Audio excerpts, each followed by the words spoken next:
Social media પર મુખ્યમંત્રી ભૂપેન્દ્રભાઈ પટેલ અને નાયબ મુખ્યમંત્રી હર્ષ સંઘવી અંગે ફેક ન્યૂઝ ફેલાવનાર વિરુદ્ધ ગુનો દાખલ।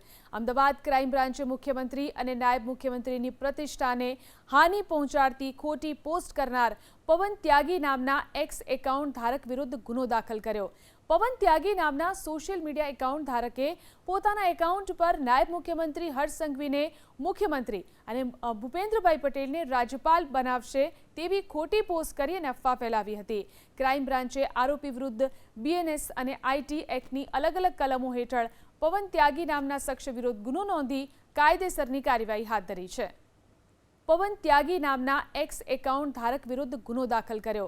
પવન ત્યાગી નામના સોશિયલ મીડિયા એકાઉન્ટ ધારકે પોતાના એકાઉન્ટ પર નાયબ મુખ્યમંત્રી હર્ષ સંઘવીને મુખ્યમંત્રી અને ભૂપેન્દ્રભાઈ પટેલને રાજ્યપાલ બનાવશે તેવી ખોટી પોસ્ટ કરી અને અફવા ફેલાવી હતી।